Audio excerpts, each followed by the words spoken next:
Section 107, we start with appeals to appellate authority. The first appeal always goes to appellate authority because the order will be issued by adjudicating authority. We've already studied how the orders are issued under section 73, 74, offences, penalties. So order issued. Now the first appeal that you can do is to appellate authority.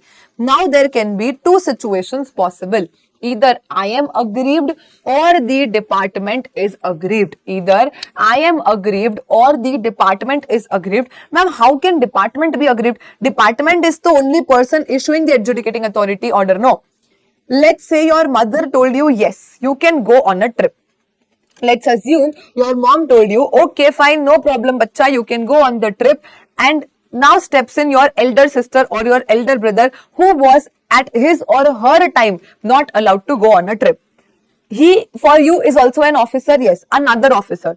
Now, he might feel as if this order issued by your mom or your dad is not correct, and your brother or sister might decide to appeal against it to the grandmother or grandfather that if I was not allowed, how can this person be allowed? Is it very common to happen? Yes, ma'am. So, there can be a possibility where even department itself is aggrieved, which means when the order is issued by some officer, either the commissioner or from request received by some other officer, or let us say when the records etc. are examined and you find out that there might be some possibility of order not properly issued, department also can appeal against its own order only to the higher authority to listen to the case again. Does it make sense? Say yes, ma'am. Normally students are not able to digest only that, ma'am, how will department appeal against its own order only?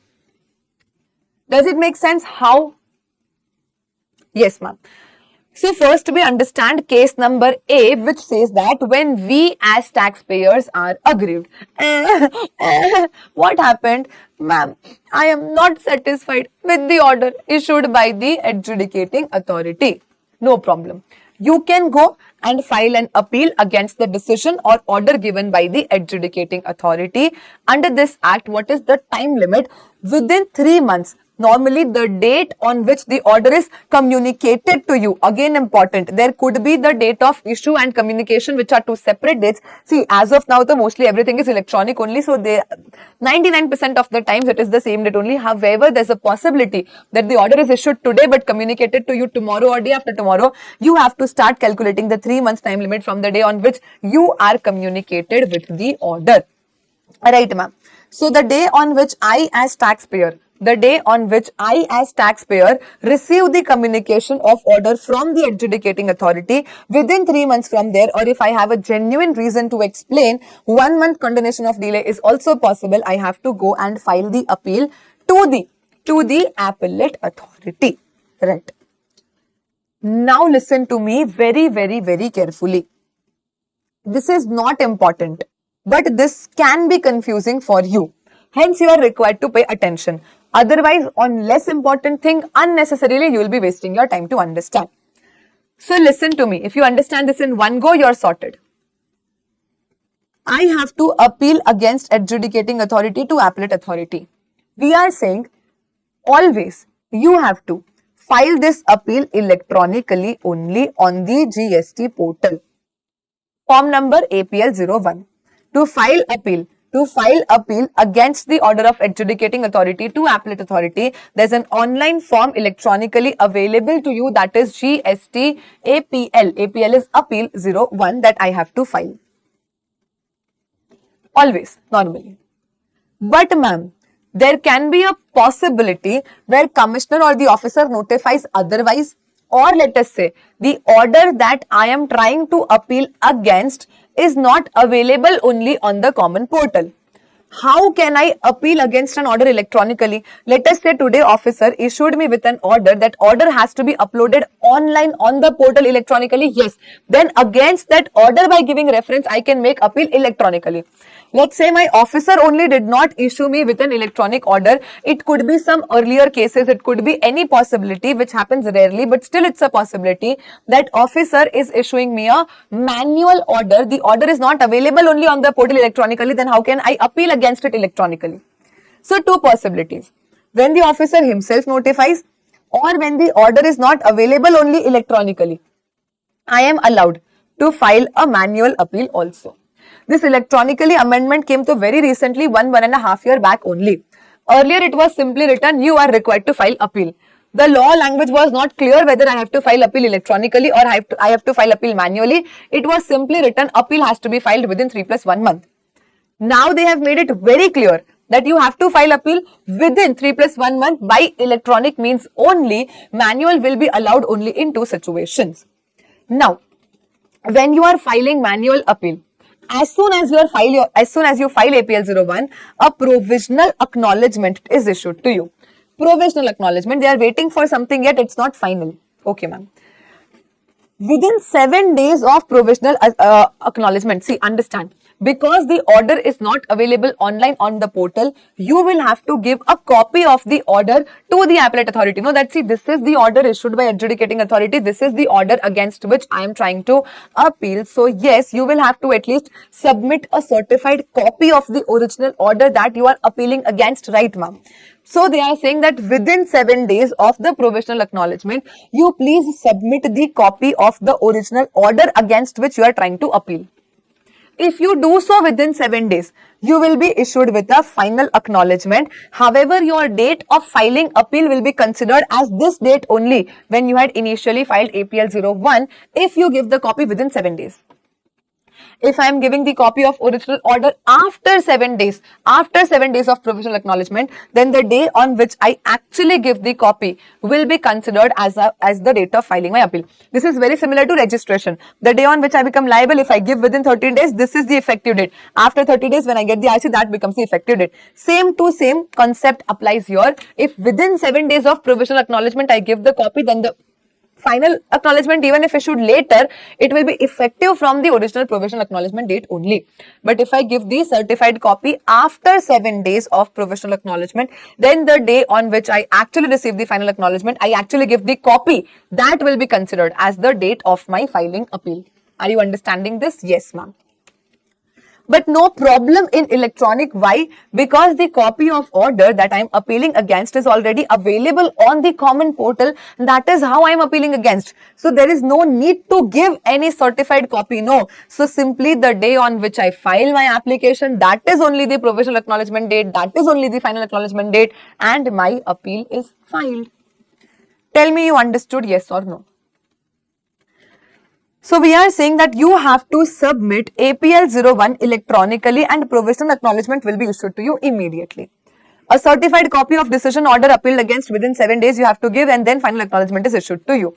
The date of filing appeal, if certified copy submitted within 7 days, the original provisional acknowledgement date becomes the date of appeal. However, if it is after 7 days, the day on which you actually submit the copy becomes your effective date of filing the appeal.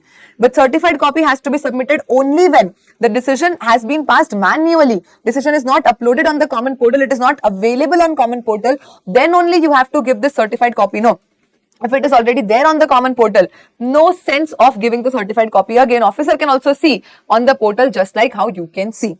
Right. But if commissioner notifies, or if the same cannot be filed electronically due to non-availability on the common portal, only then you can file the appeal manually. Otherwise, so always you have to file the appeal electronically only. Also, you have to see the date of communication. So, let's say adjudicating authority passed order on 23rd September but communicated on 28th September. My 3-month time will start from 28th September only. So, till 28th December, I will be allowed to appeal against. So, I don't have to consider the date of issue of order. I have to consider the date of communication of order. Everything sorted till here. Only this one paragraph we are left with. Otherwise than that, the procedure to file appeal, are you understanding? The day on which order is communicated to me, within 3+1 month from there, I have to file appeal. Normally, always electronically, therefore, same day of provisional acknowledgement becomes the same date of final acknowledgement. However, if the copy is not available electronically or the commissioner notifies, I can file manual appeal. I'll have to file manual appeal because no option will be there with me. In that case, the day on which I file, provisional acknowledgement will be given. Within 7 days, I need to give certified copy. Then we are saying, yes, Ayushi, of course. Then we are saying that if you are giving the copy within 7 days, your provisional date will only be the final date. After 7 days, whenever you are actually submitting, becomes your effective date of appealing against the order. Is everyone clear till here? Tell me yes, ma'am.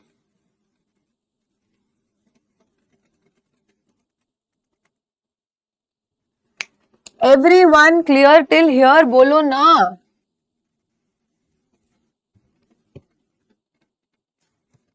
Three-month time limit is for what process, ma'am? No process. 3-month time limit is to file the appeal. Let us say today your mama told me you cannot go on a trip. You have 3 months time to go and ask your father that mama is saying no, papa, can I go? It is 3-month time is today proper officer. Fatima, listen. Today proper officer gave me an order under section 73. Do you understand? If I don't pay within 3 months, my recovery will start. No. So if the order under section 73 or 74 is issued to you, very naturally the time limit to file appeal has to be 3 months only, because understand, if I don't file appeal or I don't pay, I don't take any action within 3 months, my recovery will be started, no, under section 78. So 3-month time is to stop recovery, go to higher authority and ask them that listen, he is asking this amount from me, I don't think I'm liable to pay, can you listen to my case once and decide? The 3-month time limit makes very much sense, because if you are not paying within 3 months of order, your recovery can start. So of course within 3 months you have to appeal, otherwise so anyways your recovery is going to start. Are you understanding? 3-month time is to go to higher authority and appeal. Awaiting yes from you, Fatima. There's no need to learn 3-month time. There's a very basic logic behind 3-month time, that if I don't go within 3 months to file appeal, my recovery will start. Section 78. Perfect. Now, you will also have to mandatorily pre-deposit some amount while filing appeal. This is important. Normally in exam question comes from here. This all theory portion was just for the sake of listening because it is there in the book, but questions normally come from here. I will explain it only one time. You will have to listen to me carefully. Let us say I got an adjudication order saying that 100 rupees is the tax payable, 25 is the interest payable, 30 is the penalty payable. This is how I got a 155 rupees demand order. You can assume it as 155 lakh, 155 crore, whatever you want. I want to go and appeal against this order. I will file APL 01, all those things are clear. But let us say I am admitting that yes, out of the 155 that department is asking from me, I am actually required to pay 40 from tax, 5 from interest and only let us say 2 from penalty. So according to me, I am only liable to pay 47 rupees and the demand order of 55 is not acceptable to me. Which means I am not disputing the entire order, I am disputing the partial order. I am admitting something and I am debating something. I am admitting only that out of 100, 40 to yes is payable. I admit that yes, 40 is payable. I did some mistake and 40 is payable. I am accepting no. Accordingly, interest and penalty also I am accepting. But for the remaining amount that I am disputing, what is the amount that I am disputing? This is accepting and this is disputing. Ma'am, I am disputing 60 tax, I am disputing 20 interest and I am disputing 28 penalty. So total, I am disputing 108 rupees. Say yes, ma'am. Every single word you are understanding, accepting, disputing. Done, ma'am. So here we are saying, whatever amount you accept, amount includes everything. Tax, interest, penalty, fees, whatever the department is asking from you, whatever total amount you are accepting, who are you waiting for? Pay this amount immediately, of course. So we are simply saying whatever I have admitted already, makes no sense to keep that amount on hold. No, at least that to you pay. Otherwise, for that to your recovery can be started. No, because this is to what you have already accepted, then why you are waiting for some other thing to happen. So whatever I have already accepted, 100% of my accepted amount, so of course I will have to pay. Whatever I am disputing, only the tax portion of the same. You forget all the other amounts, whatever you are disputing, only the tax portion of the same, 10% of your disputed tax. 10% of your disputed tax only. Maximum can go to 25 crore. You have to pay mandatorily as pre-deposit. See, whatever you admit to is over only. 100% you pay only, then you go for further appeals, because what you have admitted, who are you waiting for to pay this amount? This too you will have to pay only. But for the disputed amount, 10% only of tax. 10% only of tax, not interest, not penalty. 10% only of tax I have to pay as pre-deposit. If I lose the case, of course that deposit will go, plus I'll have to pay extra amounts also. If I win the case, this pre-deposit will be given back to me along with 9% per annum interest on refund of deposit the day on which I had actually given this deposit to government. From there till the date they return me this deposit, 9% per annum interest will be payable. See, normally under GST, everywhere, normally under GST for all the refunds, the interest applicable are 6% only across all chapters. But only when the refund is arising because of order of some court or tribunal or something like that, then the interest becomes 9%. See, normally I paid excess taxes, now I'm asking for refund. Or I did export, I'm asking for refund. All those situations, interest is always 6% only. But if the interest is arising because the amount is given back to you for an order that's issued by tribunal or appellate authority or a court, then the interest becomes 9%. So here this pre-deposit will be given back to you because of decision of appellate authority, and therefore interest at the rate of 9% becomes payable. That too, right from the date when I had originally given this pre-deposit till the date I actually received this back, because I was never at fault. I was honest since beginning. I am actually winner of the case. Why should I have blocked my amount? Of course, I am eligible for interest here. Only if the matter relates to section 129, these are confiscation matters, you will see in offences chapter, then you have to pay 25% of penalty also before filing appeal. A very general, a very particular case, that only in case of section 129, it is a confiscation section. Penalty, 25% of penalty before appeal also you have to pay. Not that important. Otherwise, always, whatever you have admitted, that full amount you have to pay, and whatever you are disputing, only 10% of tax you have to pay. Maximum 25 crore. Understand, this is under CGST Act. So if you go to IGST Act, percentage will not be doubled, but this 25 crore will of course become 50 crore. I hope you understand this. Say yes, ma'am, it is clear. Everything is clear till here. See, the basics of appeal remain same. If you are able to understand appellate authority, adjudicating authority to appellate authority, then authority to tribunal, tribunal to high court, supreme court will become extremely simple for you, because the basis remains same. No, just the time limits and the deposits will change. Otherwise, so everything will remain same only. So I am giving a lot of time here so that further in all appeals we can go very smoothly.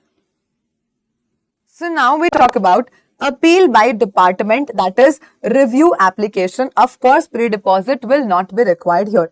Simply commissioner on own motion, on himself only, or when he receives a request from some another CGST or SGST commissioner, can examine records of any proceeding, any order that has already been issued, just to satisfy himself that the order was legal, was proper, there's no adverse effect on the interest of revenue of government. And if he feels so that there is some problem, either he himself or he may direct some of his subordinate to apply for review application to the higher authority, to the appellate authority, within a period of 6 months plus 1 month from the date of order. Very simple. They are not required to file any pre-deposit or nothing for them. Simply within 6 plus 1 month, they will go make an application. Right, ma'am. Ma'am, can I withdraw my application? Let's say today I got an order. In a hurry, I just appealed.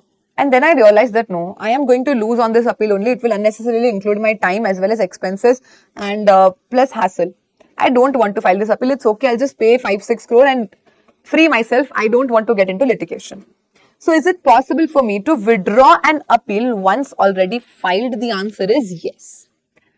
The appellant may. I can also withdraw. The officer also can withdraw under review application. So APL 01 as well as APL 03. 03 filed by department, 01 filed by me. Both of the applications can be withdrawn. So if nothing is issued by the higher authority as of yet, so I have simply appealed to the appellate authority, but I have not got any show cause notice from them or any final order from them. Nothing is issued by them as of now, which means the proceeding has not happened yet. So of course I can withdraw. If the proceedings have happened then, so you cannot withdraw. No. Let's assume I went to appellate authority and they decided that earlier the liability on me was only 28 crore, let's assume. But now, after I went to appellate authority, they said that no, not 28, you are required to pay 38. Ma'am, can they even increase what I'm required to pay? Yes, they can increase. So in that situation, I'll say no. I want to withdraw my appeal. Not possible, of course. So once if the order or notice is already issued, of course you cannot now withdraw. Before the happening of proceedings, you have this option to withdraw your application. If you have filed manually, which means final acknowledgement is not issued yet, only provisional acknowledgement is issued, you can simply withdraw without even asking to anyone. However, if the final acknowledgement is already issued, which happens in 99% of the cases, because when we file electronic application, the final acknowledgement is immediately issued only. So if the final acknowledgement is already issued, you can withdraw. Simply you just have to ask the authority once. Let's see, final acknowledgement is issued. We know you have taken the case into consideration, but we want to withdraw the case since no order from your side as of now is issued. So you will simply ask for an approval from the appellate authority. The day on which you ask, within 7 days, they will tell you, okay, you can withdraw or you cannot withdraw. Ma'am, you know what kind of a person I am? Every time I fight with him, I will text him. आज के बाद मैं तुझसे बात नहीं करूंगी. Every time he disrespects me, ma'am. Every time he cheats on me. Every time he does something which is not acceptable to me, I will always say, go from here. I'll not see your face again in life. I will not talk to you. And half an hour later, ma'am, I cannot control myself and I text sorry to that person knowing that I am correct. Does this happen to you? You decide to teach a lesson to someone, you decide to not talk to that person, but you are so soft-hearted that you cannot control and you ultimately go back to that person. I don't know if it is right or wrong, but you do that. Right, ma'am. Similar is the case here. I filed an appeal. I was like, no, I don't want to file. I withdrew the appeal. After withdrawing, I again feel like shit. I could have won the case. Let me file the appeal again. Can this happen? The question here is, should this happen? I am filing an appeal once. I am withdrawing the appeal. And then I realized that no, I could have won the case. Let me file the appeal again. Is it possible to file fresh appeal again? The answer is yes.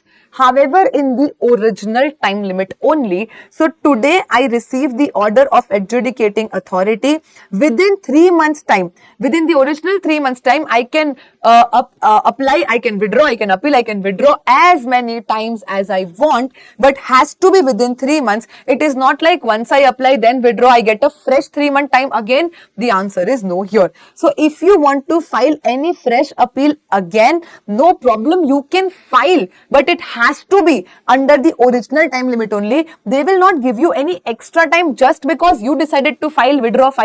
Are you understanding? Within 3 months time, whatever you want to do, you do. After that, no filing.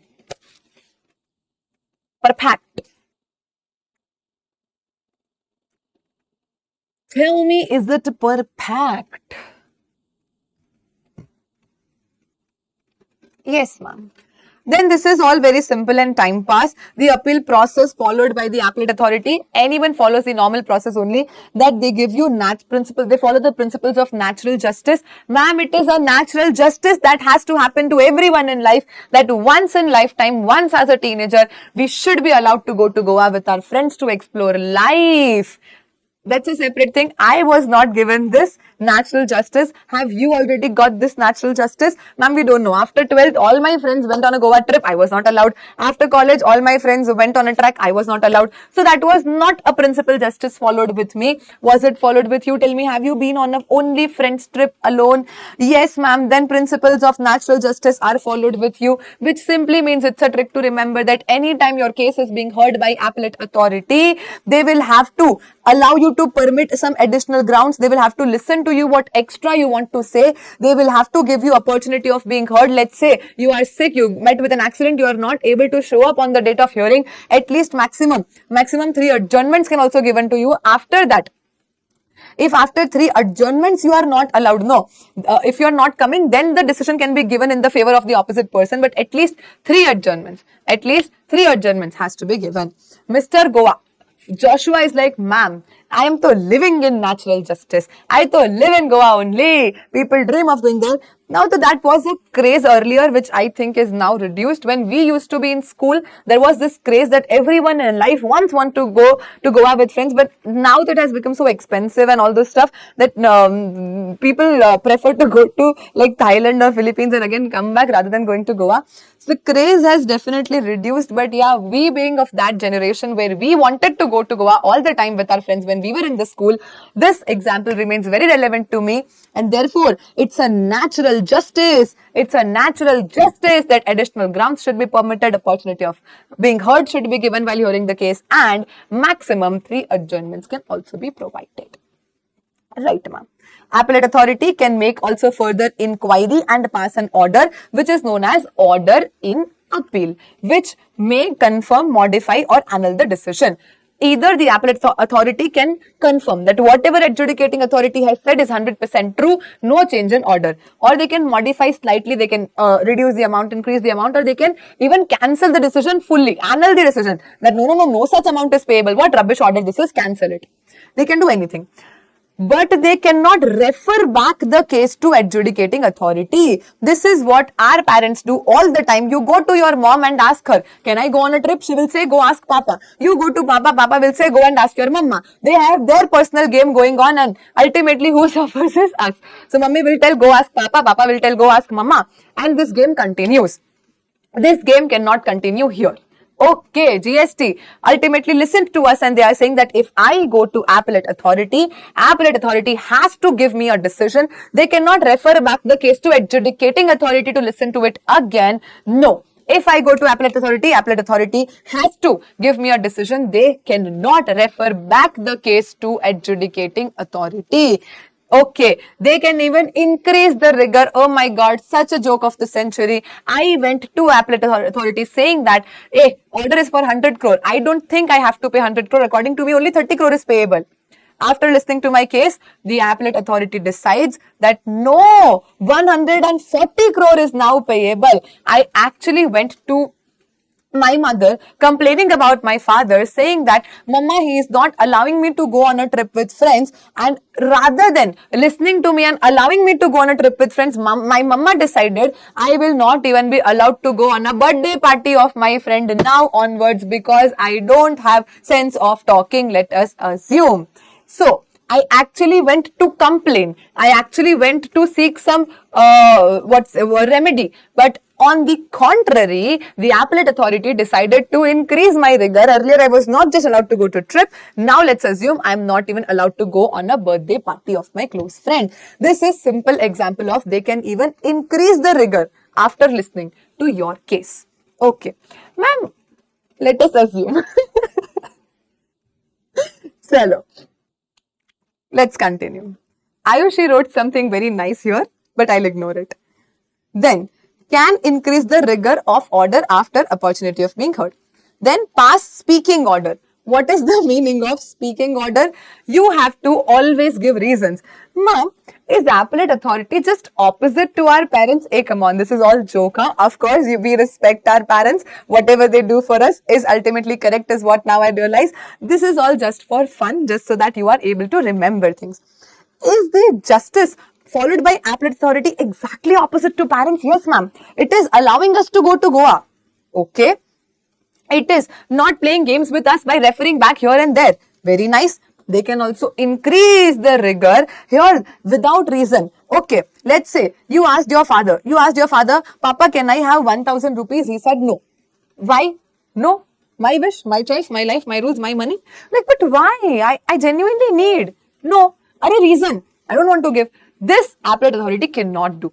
If appellate authority is asking some demand from you, is increasing your rigor or doing any change with the order issued, they'll have to give reason. They'll have to speak. They'll have to write the reason in the order that why they have taken this decision. There could be any reason behind not giving 2000. Let's say last time when they gave to you, you did not provide them with the proper account, what you did of the money, or you spent it somewhere where you were not supposed to spend. There could be any reason for which they are not giving, but they have to give that reason to you, so that you can understand.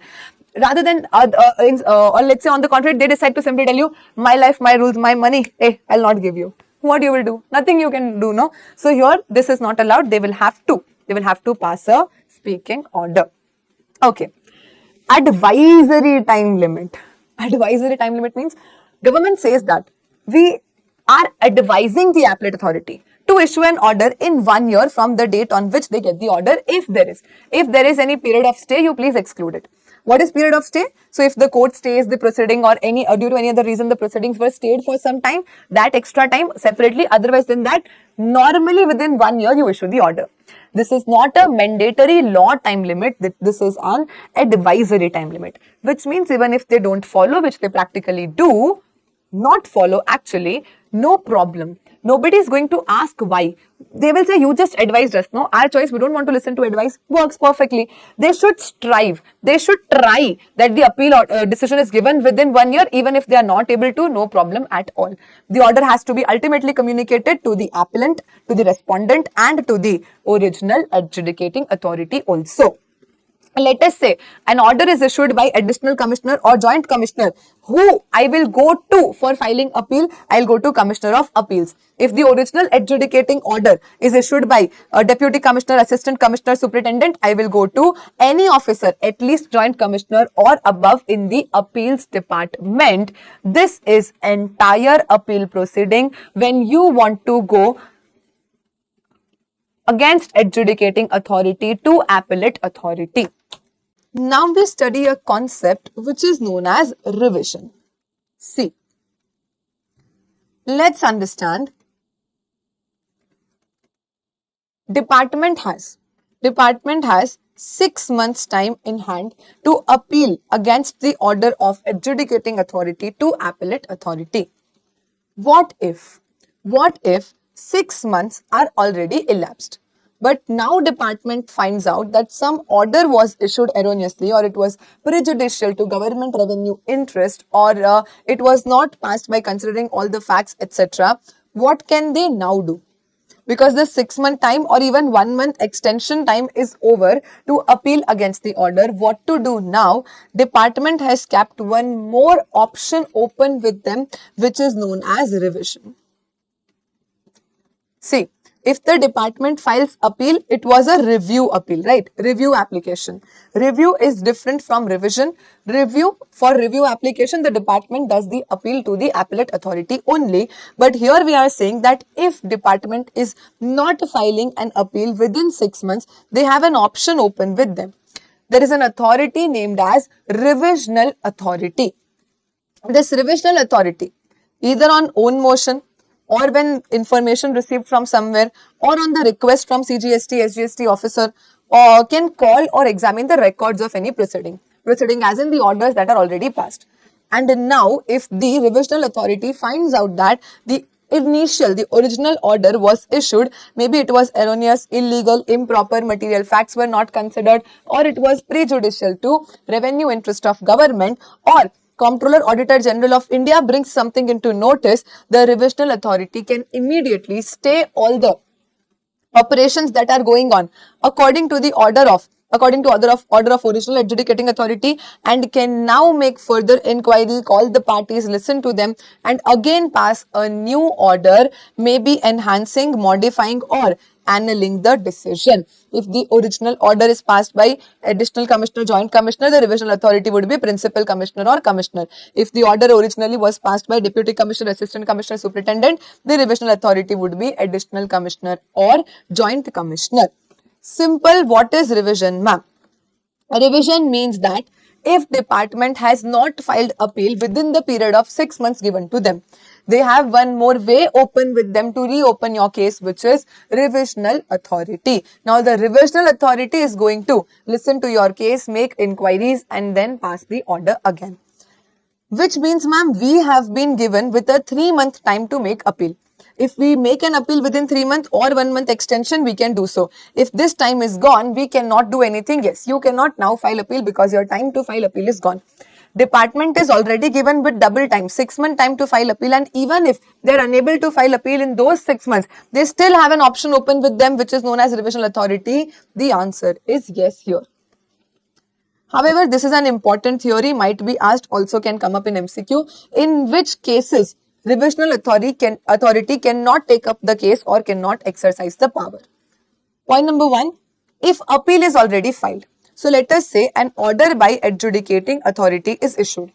Either the department has already filed appeal with appellate authority or the taxpayer has already filed the appeal with appellate authority, then to going to revisional authority makes no sense. Revisional authority is not higher than appellate authority. So if the case is already going on, or if the case is already decided by appellate authority, appellate tribunal, high court, supreme court, anyone, then revisional authority cannot take up that case. Revisional authority can take the cases only which have been issued by the adjudicating authority. If any time anyone has made any appeal further, now revisional authority cannot step up. Okay.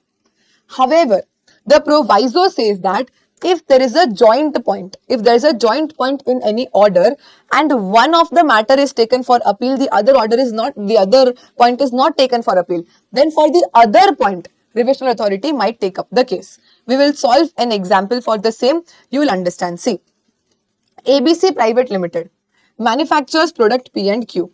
Company avails benefit of exemption notification in respect of P and pays tax on Q at 12%. So currently the company is dealing in two products, P and Q.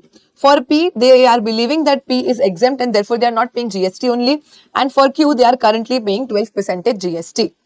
Now a show cause notice was issued to them alleging that P is not exempt and Q should be taxable at 18%. So the officer issued them a show cause notice for two matters, joint show cause notice. They are saying that P is not exempt, P is taxable, you pay the tax, interest, penalty, fees, everything.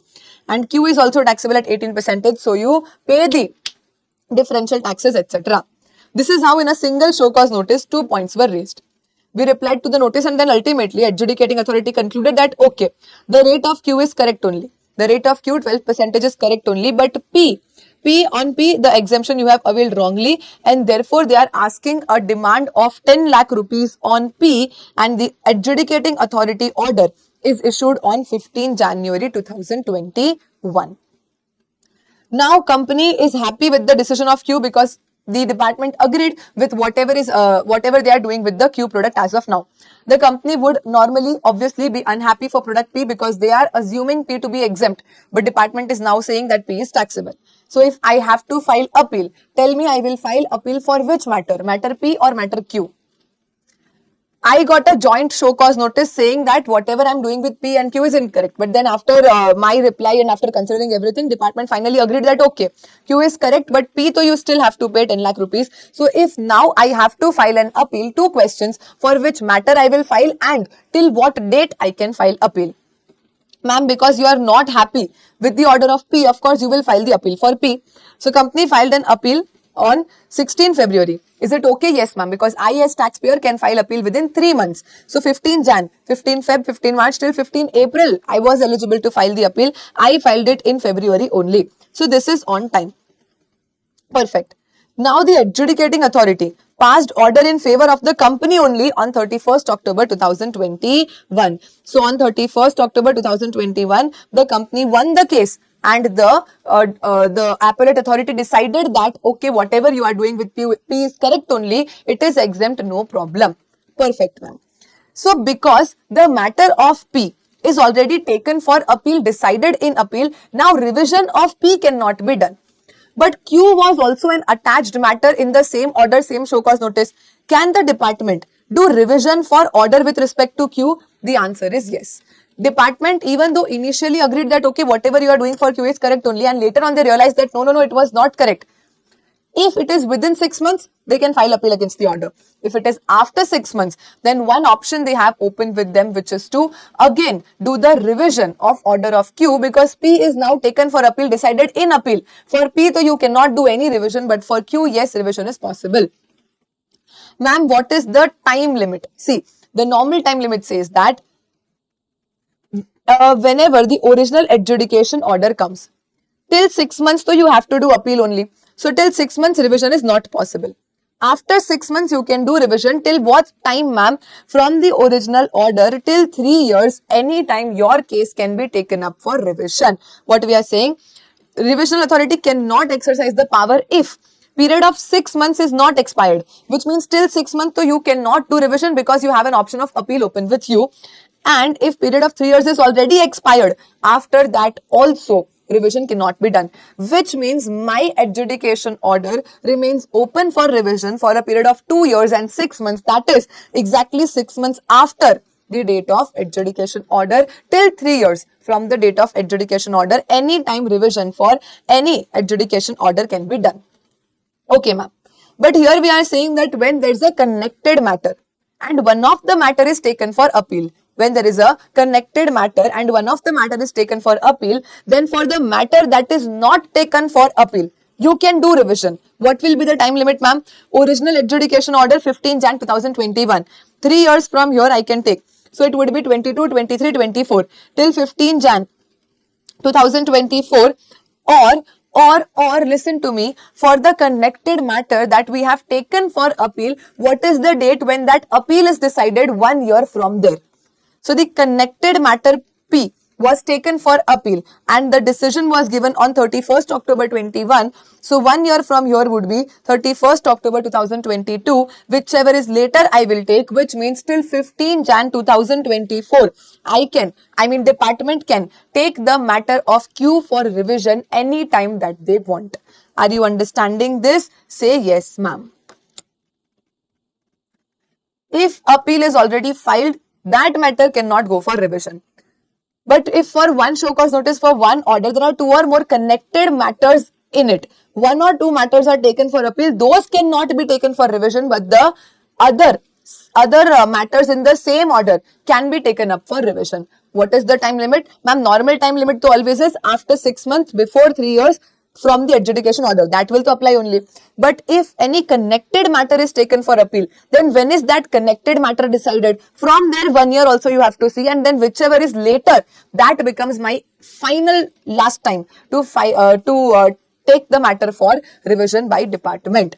Tell me, yes ma'am, are you understanding? Absolutely everyone.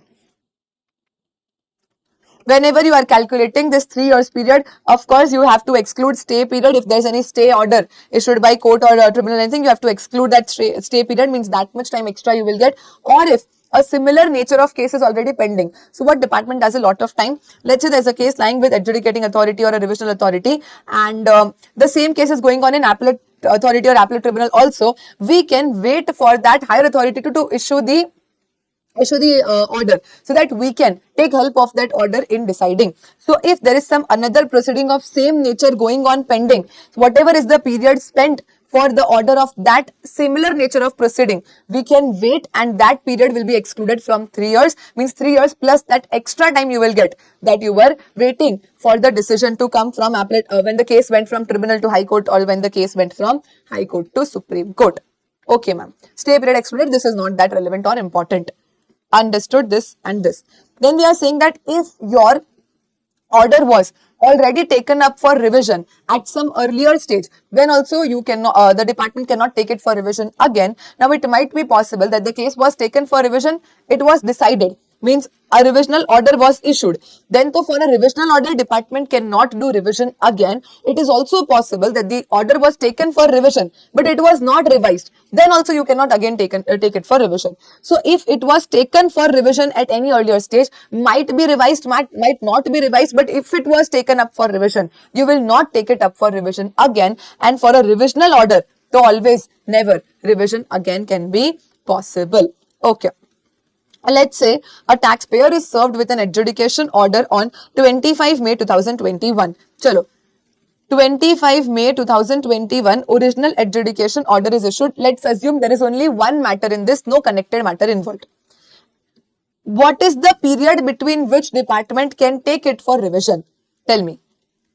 I need two dates between which, after expiry of 6 months, before till 3 years, the case can be taken up for revision. I need those two dates. Between which date to which date the case can be taken up for revision by the department if the original adjudicating order is of 25 May 21. Tell me quickly without looking into the book.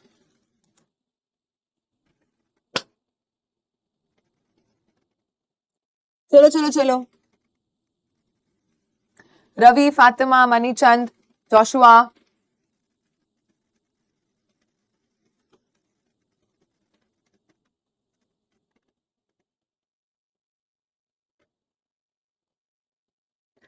Ma'am, see, till 6 months, so it is open for appeal, which means 25 May to June, July, August, September, October, November.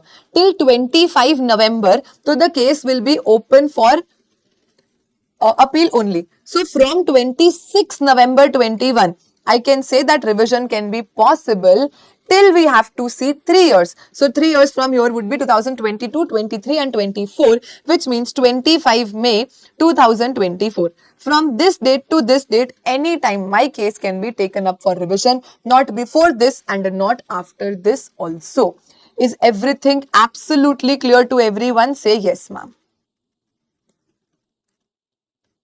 Ma'am, if I'm not happy with the order of appellate authority or I'm not happy with the order of revisional authority, what to do? Now we will go to appellate tribunal. We've seen the hierarchy. The hierarchy says that adjudicating authority to appellate authority. Now there's one more authority here, which is revisional authority. Only for department we are saying that if department was unable to file the appeal within 6 months to appellate authority, they have this one extra power of revision which they can utilize. Now, if I am not happy and I am aggrieved either from the order of appellate authority or from the order of revisional authority, what I can do? Now I will go to appellate tribunal. Now I will go to appellate tribunal. Chalo. Majorly all the procedures are also same here. See, either department can also go and file appeal. Time limit again is 6 months, no extension, no pre-deposit. Pure 6 months time department is given. If assessee wants to file an appeal, 3 months time plus 3 months extension is there. We have to file electronically. See, earlier the amendment to file electronically was only for appellate authority, but now for appellate tribunal also they have inserted this, that all the applications are required to be filed electronically only. Manually could be allowed only if, let's say, the order is not available or if the registrar allows. Provisional acknowledgement, final acknowledgement, everything same. If you are filing manually, provisional acknowledgement would be given to you immediately within 7 days. You give the copy, then final acknowledgement. After 7 days, if you give, then the date of giving becomes your effective date of filing appeal. Electronically, in case so the provisional date only is the final date. So everything same procedure that we have studied in section 107 will be applicable. Everything. I have mentioned this amendment only here, but remember, if assessee is required to file electronically, department is also required to file electronically, plus there is memorandum of cross objection which also requires to be filed electronically only. Ma'am, what is memorandum of cross objection? So let us say assessee went to appellate tribunal. Of course, the appellate tribunal would be telling the department to cross object. Whatever matter I am appealing, of course, department will tell them, no, what is your say on this? You please give us in writing. Or if department is appealing, I will give at least some answer against them. That is known as memorandum of cross objection. This also is required to be filed electronically only. In all the cases, if registrar is allowing, then you can file it manually. Otherwise, no. Okay, time limit to file memorandum of cross objection would be 45 days plus 45 days. So the day on which one of the person makes appeal, the opposite person has 45 plus 45 days time to provide the authority with the cross objection memorandum. This is all not that important. Okay, procedure part. Remember, according to amendment, everything needs to be filed electronically. Registrar may allow manual filing. Okay, pre-deposit becomes exactly double. So in case of appellate authority, what was the pre-deposit? 10% or maximum 25 crore of disputed tax. Admitted amount to anyways 100% you have to pay. So admitted amount to everywhere 100% you have to pay only. Here of the disputed tax, the pre-deposit becomes double. Now it is 20% of tax or maximum 50 crore. Remember, this is CGST Act, so same to same pre-deposit will also be payable under SGST Act. This is in addition to the amount that you have already deposited to the appellate authority. Right, ma'am. If I win the case again, refund will be given to me along with 9% per annum interest from the date of deposit till the date of payment. There was no fees required to be paid when you are going to appellate authority.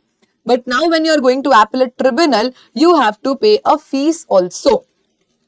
What fees, ma'am? For every 1 lakh of tax or ITC that I am disputing, 1000 rupees. So till 25 lakh to 25,000 maximum, let's say I am disputing 50 lakh, then I will not be required to pay 50,000. Maximum is going to be 25,000 only. What are you understanding? Fees is 1000 for every 1 lakh. Fees is 1000 for every 1 lakh of tax or ITC involved, but maximum it can go till 25,000 only, which means if the disputed amount is 25 lakh, if the disputed amount is 25 lakh, then the maximum fees is 25,000. If disputed amount is more than 25 lakh, then also maximum fees payable is going to be 25,000 only. Right, ma'am? Understood. So nothing very tough here. There was no fees when I go to adjudicating authority, but I have to pay an additional fees when I go to appellate tribunal. Also understand, this fees is exempt, not taxable under GST. Why, ma'am? Because we have studied FB changes. And do you remember FB changes? Services of funeral, mortuary burial, bond-to-bond transfer, court, tribunal. Any fees that you are paying to court or tribunal according to Schedule 3, no GST is applicable on this fee. So only fees you have to pay, no GST on this fees, again according to Schedule 3. Right, ma'am? So time limit 3 months plus 3 months electronically I have to file. Everything has to be filed electronically only. If registrar allows, then manual filing would be possible. Provisional acknowledgement, final acknowledgement, everything same as the appellate authority point only. Fees you have to pay plus pre-deposit will be double of what you are paying to appellate authority. Right, ma'am? If this pre-deposit has to be refunded anytime, it will be along with 9% per annum interest. Earlier, withdrawal point was only there for appellate authority. Now, the same to same point is also inserted for appellate tribunal. So, again, anytime before my appellate tribunal issues any order, I can anytime withdraw. I can anytime withdraw my case that I have filed. Again, same to same thing. If final acknowledgement is issued, I will be requiring approval before withdrawal, decided within 15 days. There's only one difference. When I am doing withdrawal, in case of appellate authority, they have to allow me withdrawal within 7 days of my application. But when I go to appellate tribunal is comparatively busier than appellate authority, we assume. So government is giving them 15 days time to approve withdrawal of a person. Again, if I have to file fresh appeal, everything remains same. I have to comply with the original time limit. So withdrawal is ditto same to same as the withdrawal that we studied for appellate authority. The only difference is, if final acknowledgement is issued, I have to take permission. That permission there is given within 7 days, but here it is given within 15 days. Say yes, ma'am. Understood. Chalo quickly.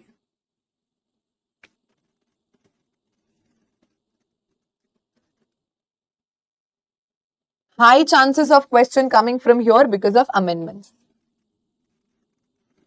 For every 1 lakh of amount involved, 1000 fees you have to pay. Maximum 25,000.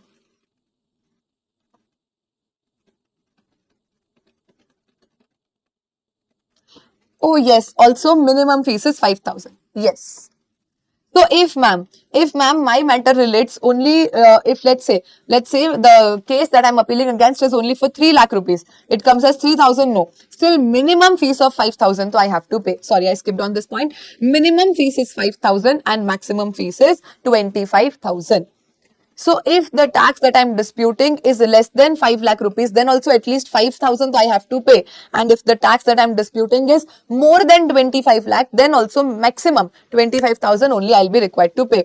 So 5k to 25k is the range of fees that will be applicable.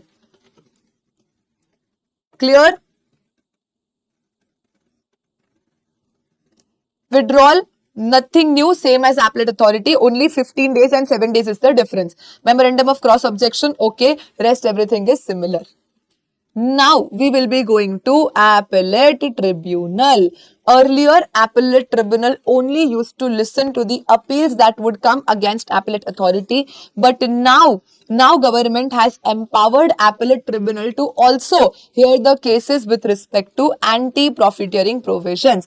In miscellaneous chapter, I am going to teach you anti-profiteering. At that point of time, this will be more clear to you what exactly is anti-profiteering and how the appellate tribunal is going to listen to the cases. Okay. So here there are a lot of MCQ potentials in appellate tribunal. See, you will see a lot of figures here, time limits here, and all these of course can be asked in MCQ. So make sure you are marking each of them. First of all, when an appeal comes from appellate authority, the tribunal has full authority to refuse to even take the appeal if the amount is less than or equal to 50,000 only.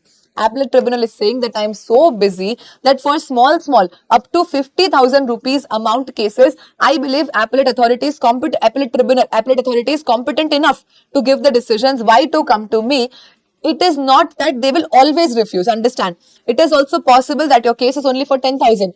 Tribunal might still accept it, but they have this power that they can refuse. They will refuse? No. They can refuse and normally they refuse.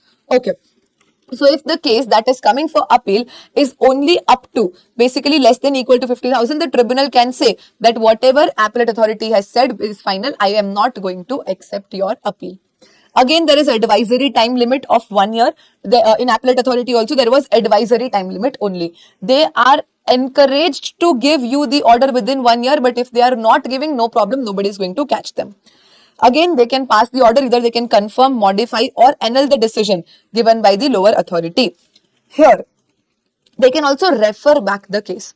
Do you remember the point where I had explained you that if the case is going from adjudicating authority to appellate authority has to take the case, has to do the proceeding. They cannot refer back the case to adjudicating authority, which is not the case here. Appellate tribunal can also refer back the case to appellate authority, to revisional authority or to the original adjudicating authority, that now with these facts and circumstances, you listen to the case again. This is how referral is possible in case of appellate tribunal, but referral is not possible in case of appellate authority. Say yes, ma'am.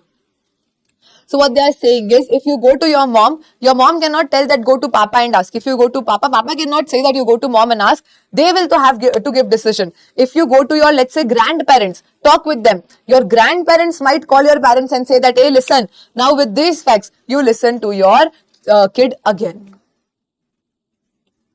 With the changed circumstances and directions, your grandparents can of course tell your parents, no, hey, why did you not take this point into consideration? This is your kid's age, and if he'll not go in this age, when he will go, and some extra points your grandparents might add and tell the parents to listen to the case again. This is how the appellate tribunal can also, with some changes or circumstances or facts, advise or redirect the case to appellate authority or revisional authority or original adjudicating authority. Say yes, ma'am. Done. Referral in case of appellate authority is not possible, but referral in case of appellate tribunal is possible, that they can refer back the case again. How does the appellate tribunal look, ma'am? What is the constitution of appellate tribunal? Already explained to you before starting the chapter. The appellate tribunal has principal benches and state benches. In principal benches, we have president, judicial members, technical members. State bench also, we have judicial members, technical members from center as well as from state. Now, also, the principal bench always listens to the case which pertains to place of supply and section 171, which is anti-profiteering. Any case can be heard by anyone, but particularly if the case relates to place of supply or anti-profiteering, then always it will be heard by principal bench only. A very good potential question for MCQ. Okay, ma'am. Now see, normally any case that you put up against the appellate tribunal is heard by one judicial member, one technical member. Ma'am, what is the meaning of judicial member? What is the meaning of technical member? See, judicial member is a person having the knowledge of law. Technical member is the person having the knowledge of provisions. So a chartered accountant might become a technical member where I know all the provisions of GST, accordingly I can decide upon. Judicial member would be a person normally who has studied law, who knows the provisions according to law, that how much punishment should be given, can this person be put in jail or not, the other civil procedure codes, criminal procedure codes, the judicial member would be aware about. And technical member particularly is aware about only the subject. Are you understanding? Say yes. Done. So of course we normally need one person who is knowledgeable regarding law and one person who is knowledgeable regarding this subject. So normally whenever your case goes to appellate tribunal, two people hear your cases together, one judicial member and one technical member. However, if all these conditions are satisfied, your case is not that big of a case that two people are required. If the amount of tax, ITC, fine, penalty, everything combined does not exceed 50 lakh rupees, the total case that is going to the appellate tribunal is up to 50 lakh rupees only. There is no question of law involved. It is only a question of fact. Ma'am, what do we mean by the term question of law and question of fact? See, understand. The law is absolutely clear in the matter that we are appealing for. It is just the circumstances of our case that we have to see. But there are some landmark judgments coming at a lot of time where law is changed after those judgments come, which means the law is questioned. Our facts are clear what we did. We are doubting the law that this should be allowed according to law, this should be the interpretation. So when the question of law is involved, even if the amount is less than 50 lakh, you have to have two members to listen to the case. But there is no question of law. Law is absolutely clear for the matter that I am appealing against. It is only a question of fact that I am debating upon. So if the amount does not exceed 50 lakh, the question of law is not involved. Only question of fact is there. President has approved and there is no other condition, all the other conditions I have satisfied, not violating any other condition. If all of this is okay, then even a single member can hear my case because the amount is not big. Why to waste time of two people? This can be asked in MCQ, this can be asked as a individual theory question also, that tell the cases which needs to be satisfied if the case is to be heard by only a single member bench of the appellate tribunal. So you have to learn this. If the amount is up to 50,000, they can refuse only to take the case. If the amount is up to 50 lakh, not two, but only one member can listen to your case. Do not mix, learn the amounts separately. Perfect. Say yes, ma'am. Ma'am, now normally if two people would be hearing my case, there is of course a possibility that both of them are unable to come to a common conclusion. There is a difference in opinion, what to do. Judicial member is saying yes, technical member is saying no, what to do. So if after hearing the case, the members differ in their opinion or any point or points, then such members shall state the point or points which they differ to the president. So first of all, if we are unable to come to a common conclusion, we will go to the president and talk to president about the matter that we are unable to come to common conclusion. The president will now involve one more member. What the president will do? See, if the appeal was originally heard by members of a state bench. Now, of course, one state does not have only one bench. There are multiple benches in a single state, right? So, if the case was originally heard by members of a state bench, then from some another state bench, members can be called, or within same state also, if there are different benches, members can be called. No, then also members can be called from principal bench also. So, here we are saying that if the appeal was originally heard by members of a state to another member of a state bench within the state, or if there is no such state bench within the state available, members of another state can also be called. If the case was originally heard by members of principal bench, then the members from another principal bench will be called. If not available, members from any state bench can also be called to hear the matter again. Now understand, the two people who had originally heard the matter plus the new person that is appointed by the president, all of them together will hear the case again, and now the decision will be taken according to majority, that more people out of the 3 or 4 or 5 people what are agreeing to will be decided upon. So we are saying that now the point will be decided according to majority opinion, including the opinion of members who first heard the case. So the two people who first heard the case, their opinion still remains valid, and plus the new member that is assigned to the case, this person's opinion. So now we will have to take majority and accordingly decision will be taken. So let us say one state bench of Gujarat was hearing the matter. The two people unable to come to common conclusion. First preference always will be given to another bench of Gujarat state only. One member to come and listen. Not available, let's say there's a very small state having only one state bench. What to do? You can call members from other state also. President is going to do this appointment. If the matter was originally heard by principal bench, then members from another principal bench can be called. If nobody is free, nobody is available, then members from some another state bench can also be taken to listen to the matter again. And now cumulatively, everyone's opinion will be considered and the matter will be decided upon. Nothing tough here and not very important also. Now we are saying the president shall distribute business of appellate tribunal among benches and may transfer the cases also. Whenever we go to appellate tribunal, we will be filing our case with the appellate tribunal. Now the principal is going to, the president is going to decide that the case will be heard by which bench, now a state bench can also have multiple benches. No, like one particular state can have a lot of multiple benches. So which particular bench is going to listen, who will be the judicial member, who will be the technical member. This all business is distributed by the president only. Sometimes case might be transferred from one bench to another bench also. The senior most judicial member within the state benches as may be notified shall act as the vice president for such state benches and shall exercise powers of president for all the purposes as a member. So at the central level we have president. At state levels, whoever is the senior most judicial member according to experience then becomes the vice president and does the work accordingly. Government may, in consultation with president for administrative efficiency, transfer members from one bench to another bench also. See, if for a very long period, the members are in that bench only, they become very much familiar to the people around and then the possibility of bribe and corruption also increases. So for efficiency and to maintain transparency, government might shift the members from one bench to another bench. See, understand. Judicial member of Gujarat state bench can be shifted to Tamil Nadu state bench also. But technical member will not be transferred to some another state if they belong to one particular state. What we are saying, see, a technical member of a state can be transferred to another bench of that particular state only. So maximum I can be transferred from Ahmedabad to Surat or Mumbai to Pune, same state only.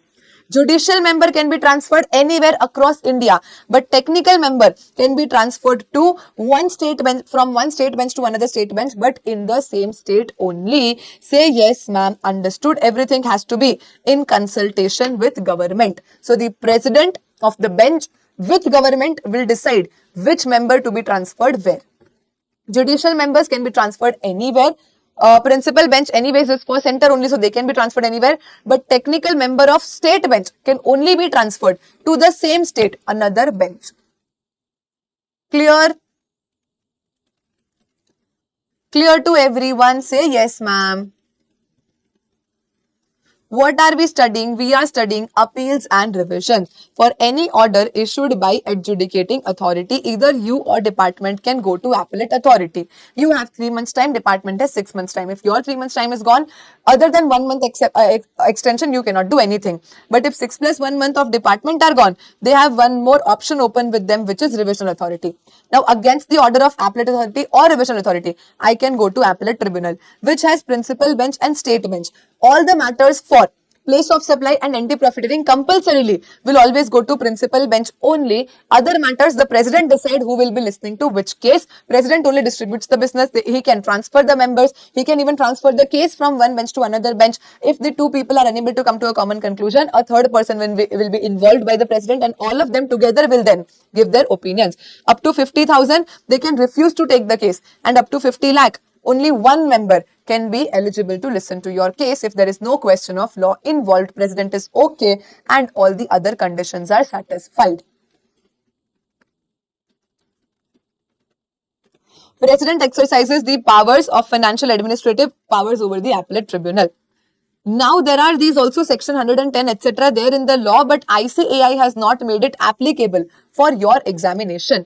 Ma'am, today if I want to become a technical member of the state bench or principal bench, what I have to do, what qualifications I should be having, all of these things are also there in section 110. That what should be your minimum age, what should be your maximum age, what should be your qualification, you should not be insolvent, you should be of sound mind, etc. etc. There are a lot of qualifications that you need to fulfill if you want to become member of a appellate tribunal.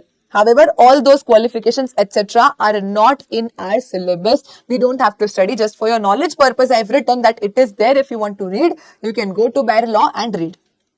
However, no act or proceedings of appellate tribunal shall be questioned merely on the ground that the constitution was vacant or defect. Can you repeat? Yes, ma'am. Let's assume, just an hypothetical example, that one of the qualifications says that if the member has crossed the age of 60 or 65, that member now becomes ineligible to continue as a member of the appellate tribunal. There can be age restriction, yes. A member turned 61. The day on which, yesterday only was his birthday, yesterday he turned 61, today he listened to my case. Now, actually the constitution of tribunal is defective here. It is defective, yes ma'am. Why? Because a person greater than the age of 60 should not be ideally listening to my case, right? However, will it make any difference as such? No. Because even if he would not have listened, some other person would have listened, then also the outcome would be same only. So I as taxpayer cannot question or cannot hold my entire proceeding invalid saying that no, see, this person was not eligible only, constitution is vacant or constitution is defect of the appellate tribunal, I will not accept this case. No, merely on this ground you cannot question the validity of the order already issued by appellate tribunal. It is their internal matter. They will look after it. They will levy penalties on that person. They will change the constitution on their own. We cannot question merely. Yes, if they are not listening to you, if they are not properly looking at the evidences, not giving proper responses, then you can still raise a question. But merely on this ground that the constitution is vacant or defect, you cannot question the entire proceedings. You cannot question the entire existence of the proceedings, because any which ways that would not have affected much, and the final outcome any which ways would have remained same only. Say yes ma'am, done. Then the appellate tribunal point is also over. Now we know, against state bench we go to High Court and then Supreme Court, but against principal bench we directly go to Supreme Court. So now we are left with the last two options possible for appeal.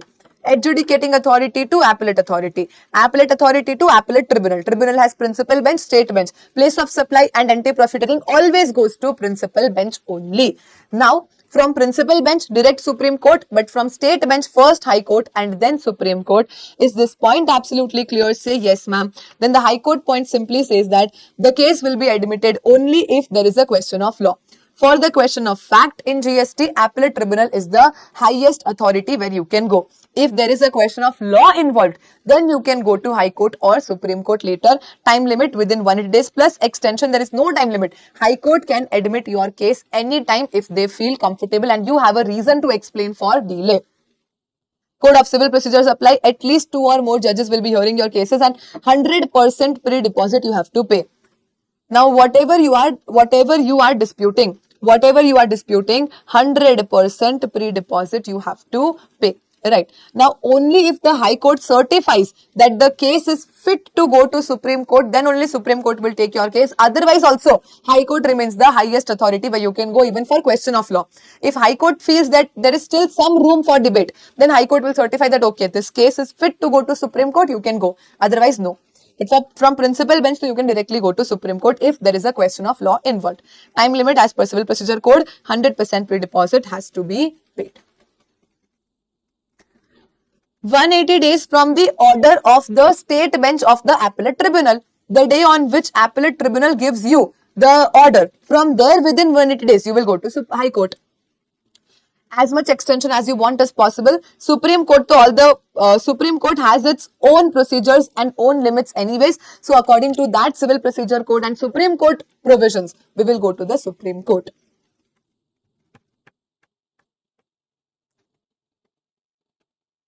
Say yes or no.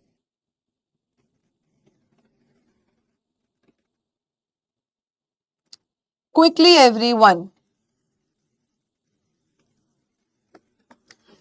Now what we are left with is some extra provisions. The hierarchy of appeal is now over. Now we will be dealing with some issues like, what if I am unable to go to the hearing? Can I send some of my representative? If the order is not issued properly, can it be rectified? Are there some orders for which I cannot do appeals only? These extra points we are going to see. Otherwise, the hierarchy is over, which says that adjudicating authority to appellate authority to appellate tribunal, if it's a principal bench, then you go to Supreme Court. If it's a state bench, then you go to High Court, and after that you go to Supreme Court. One more option here, which is revisional authority. Clear to everyone? Yes, ma'am. Now we are saying that, let's say the tribunal issued some incorrect order, incorrect as in on the face of it, it's incorrect. Then within 3 months from the date of order, rectification can be done. See, understand, you cannot review the entire case again. Rectification could be, let's say there's a spelling mistake, there's a amount mistake, some small mistakes like this. For those mistakes which are already decided, but it's just a mistake in the order, can be rectified. If you feel that there's a mistake in the hearing only and you need to review the case again, you need to hear the case again, their rectification is not possible. Then to appeal only you have to do. So within 3 months from the date of order, rectification can be done for any apparent mistake. For any apparent mistake, tribunal can correct on its own, but it has no order to review. Opportunity of being heard will be given if liability is enhanced in any situation. Let us say, in the hearing, it was decided that I am required to pay 101078 as the demand order. Mistakenly in the order, it was printed as 110078. Right? Sorry, this is what was agreed, and mistakenly in order this was printed. So now if we rectify the order, my liability will increase, of course. Yes, ma'am. So once the opportunity of being heard will be given to the assessee, that see, we are rectifying the order and this is how your liability is going to increase, it is okay, and then rectification will be done. Nothing much important. Then we are saying that appellant shall not be allowed to produce before appellate authority or appellate tribunal any evidence which I have already not produced during the course of original proceedings. See, understand. When my case is going on with the adjudicating authority, they would have issued me with the show cause notice.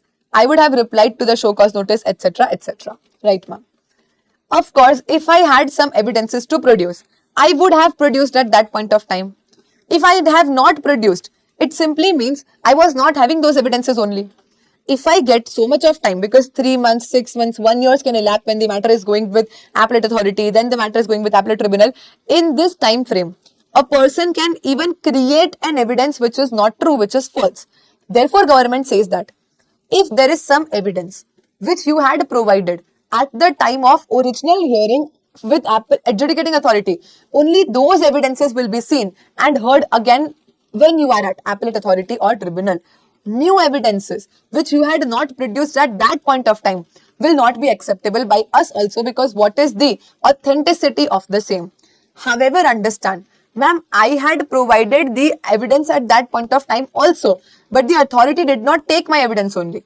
Then it was the authority's mistake. Now the higher authorities can accept your evidence. So we are saying that if I provided but the authority refused, or there was some very big sufficient cause which was stopping me to produce that evidence. Let's say that evidence was with some third party. I was constantly trying to contact the third party. I was not able to contact, and there was some reason which stopped me to produce the evidence. If I can explain that reason and now produce the evidence, they will accept it. Or let us say, the adjudicating authority was in so much of hurry to pass the order, they did not even give me sufficient time to arrange the evidence. Without even giving me sufficient opportunity to arrange the evidence, they straight away pass the order. In these situations, new evidences can be accepted. Otherwise, new evidences will not be accepted in whatever evidences and situations and circumstances were prevailing when the original authority listened to the case. Why, Ayushi? It is all written in the order issued by adjudicating authority. Of course, right? So we are saying that appellant shall not be allowed to produce before tribunal or appellate authority any evidence which is not produced originally during the course of original proceedings. However, if I had provided but they refused, I was constantly trying to provide but something was stopping me, or I was not given sufficient time only to arrange the evidence, then in these situations, additional evidences might also be provided. If I am not able to go to the hearing of the case, my authorized representative can also go. who can act as my authorized representative, my relative, my regular employee, advocate, chartered accountant, cost accountant, company secretary, GST practitioner, or any individual tax gazetted officer after 1 year from the retirement or resignation. He should not be removed. Understand? Today, if I am a government employee, a gazetted government employee in tax department, and if I was removed, I was suspended from my duty, then I cannot go and represent someone. But if I resigned or I retired, then after 1 year of my resignation or retirement, I can act as authorized representative for people and go to the case hearings. So if I was dismissed from government service, I will be ineligible. If I am convicted for some offence which involves an offence relating to supply only, ineligible. I am found guilty of misconduct, or I am an insolvent till my insolvency continues, I cannot act as authorized representative for someone. Otherwise than that, these people can act as authorized representative for anyone for the cases going on. Right, ma'am. Then section 120 says that appeal not to be filed in certain cases by the department. See, understand. Already department has so much of load, tribunals have so much of load to hear the cases. Therefore, government has issued this guidance saying that, see, understand, we want to limit the filing of cases. This is not for us, this is for department. Government is telling the department, CGST, SGST officers, that if the matter is non-complex or if the amount is very small, then you please don't file the appeal. What we are saying, that understand, they can fix some monetary limits, that below this amount, so it's okay, yaar, let it be. Don't file the appeal, it's fine, whatever order issued is issued. Non-filing on account of such monetary limits shall not preclude such officer from filing for similar person in similar situation. Okay, now understand, let's assume Ayushi did some offence, and for Ayushi, one adjudicating order was issued. The amount was very small, let's assume 60-70,000. Even if department was wanting to file appeal, because of section 120, they thought let it be, the amount is very small, matter is not complex, let's not waste the time of higher authorities, and they did not file the appeal. But then we had Ravi Teja, similar situation, similar amount. But now department wants to file appeal. Can Ravi tell department that you did not file the appeal in case of Ayushi? Why are you filing the appeal for me? No, you cannot question department like this. You are nobody to stop department. Government is only advising the officers to not file appeal. However, if they feel that no appeal should be filed, they can file at any point of time, and non-filing for one person will not stop them for non-filing of some another person in similar situations. Are you understanding? Say yes, ma'am. So, no person who is a party in application or appeal can contend that GST officer has acquiesced in the decision on the disputed issue by not filing. See, you cannot say that because they have not filed appeal, they have agreed to whatever the decision is. They might disagree and still they might not file appeal. So, next time if you commit a same offence, next time they might decide to file appeal. So, you yourself also cannot say that last time you did not file appeal for me, this time you are filing appeal for me. So, this doesn't mean they have accepted whatever you are doing. They are letting you go. Because the amounts are small or the matter is non-complex, say yes, are you understanding? Done. Even the tribunal and court, while hearing the cases, should take into consideration that, yeah, these small amounts, please don't file appeals.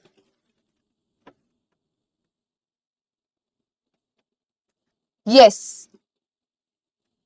We can file appeal anytime. See, for us, to even 5,000 is a very big amount.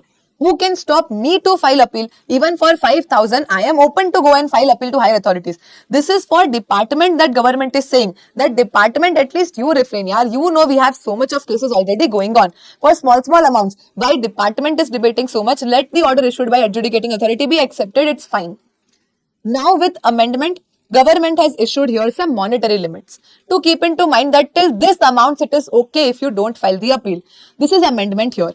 For GST tribunal, if you are wanting to go against appellate authority, up to 20 lakh, let it be. High Court 1 crore, Supreme Court 2 crore. So if the amounts of the appeal are less than this, department is advising the officers to let it be and not file the appeals. These monetary limits are now inserted via amendment.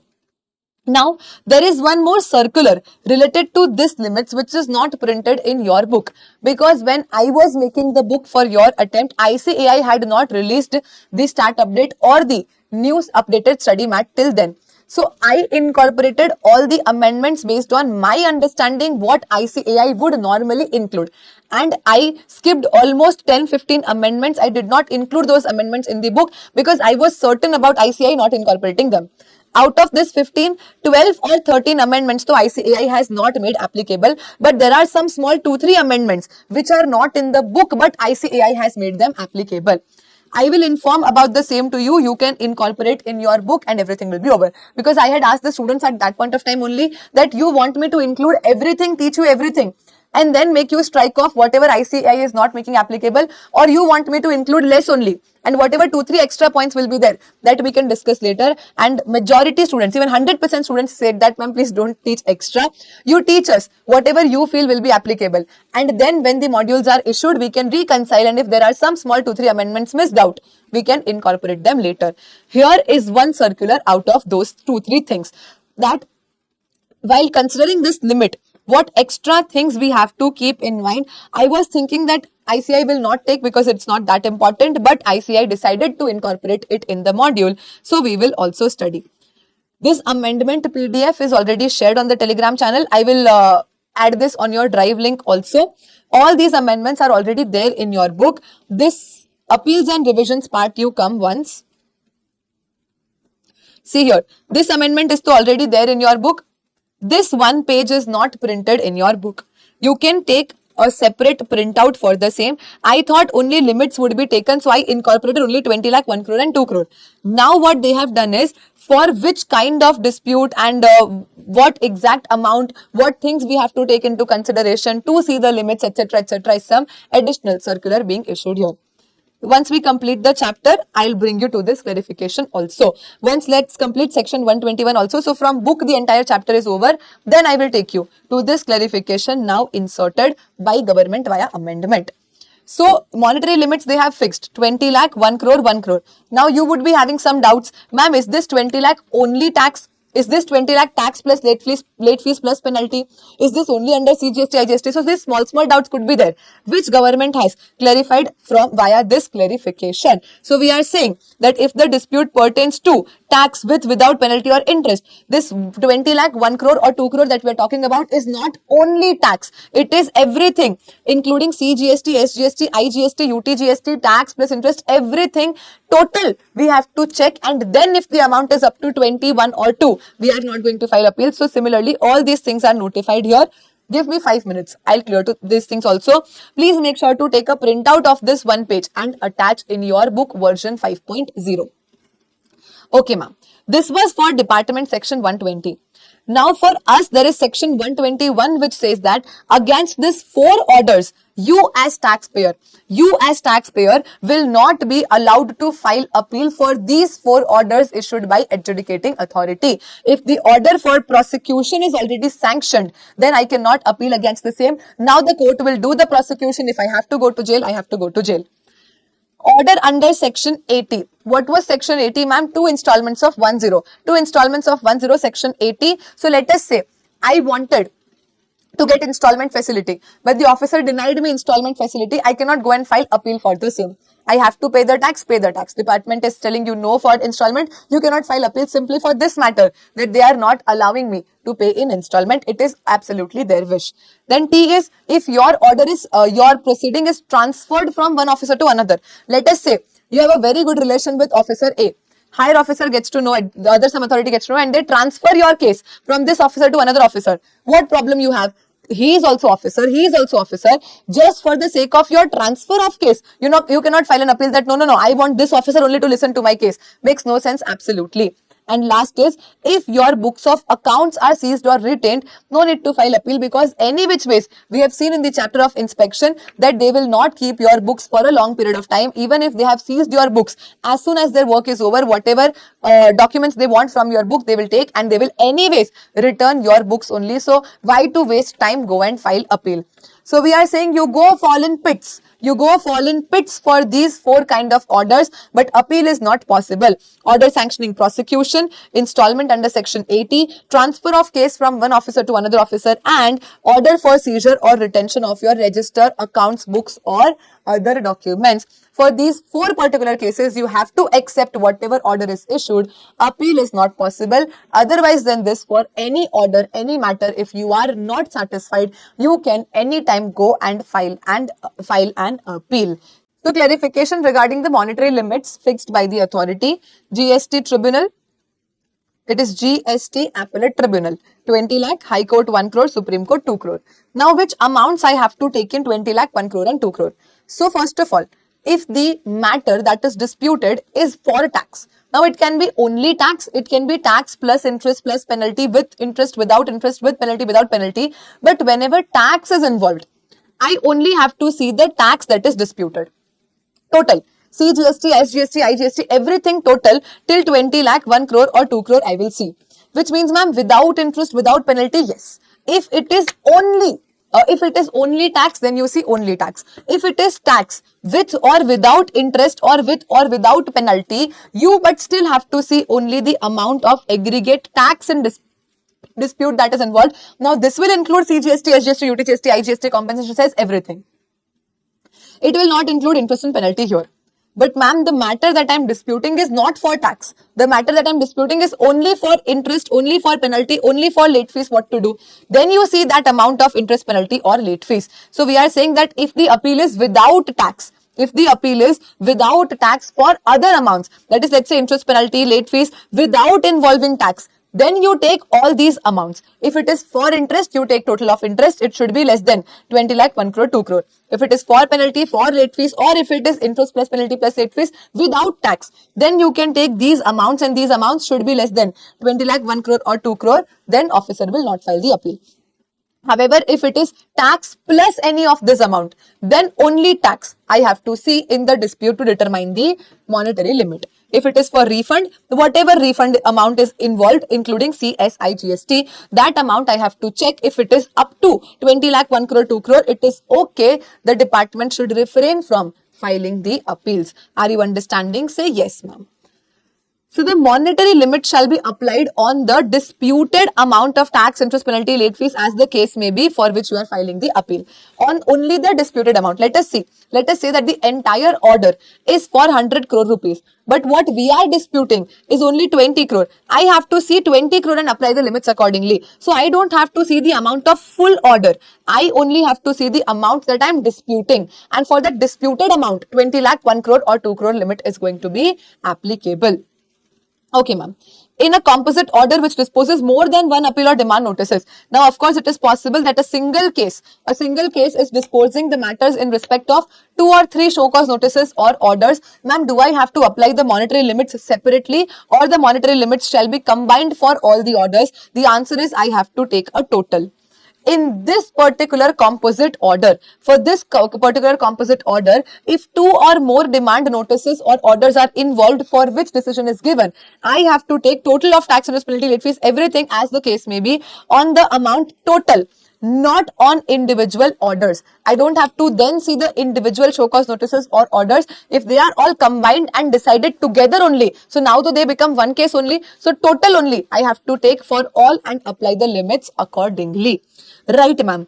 However, these monetary limits will not be applied even if for less than 20 lakh, less than 1 CR, less than 2 CR, I can go file appeal as department if the assessee has contravened, has made ultra vires provisions of GST or rules or regulations under GST. So either I am violating the sections of GST Act or I am violating the rules or regulations of GST Act. I am doing ultra vires everything to the Constitution of India, or let us say I am not abiding by any order, notification, instruction, circular, etc. issued by the government. So if I am contravening all the act's provisions, if I am holding everything ultra vire, then to of course for even, which means now the question of law gets involved. No. So here even for less than these amounts, the department is open to go and file an appeal. Nobody will stop them. Or if the matter is for valuation, classification, refund or place of supply. For these 4 particular matters also, you forget the monetary limits. For less than these amounts also, you can go and file an appeal. Valuation, classification, refund and place of supply, important for MCQ. Valuation, classification, refund and place of supply. Okay. Or let us say you are a repeat offender. First time when you did offense, it was less than 20 lakh. We thought let it be. We did not make appeal. Again, you are repeating the same offenses. So now department is saying that if for any issue which is recurring in nature, then also again, you can go and make an appeal. See, first of all, this is all for section 120 about the department, not for us. So government is saying that it is on department to not file appeal. It is on department to not file appeal in these particular cases. Government has also given monetary limits that for less than these amounts you please don't make an appeal. However, for matters pertaining to valuation, classification, refund, place of supply, repeat offense, or the entire question of law being held ultra vires.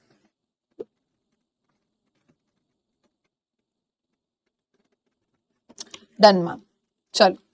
So the officer has to respect these monetary limits while filing the appeals. The officer has to respect these monetary limits while filing the appeals, or where strictures or adverse comments have been passed and or at the cost has been imposed against the government department. Okay.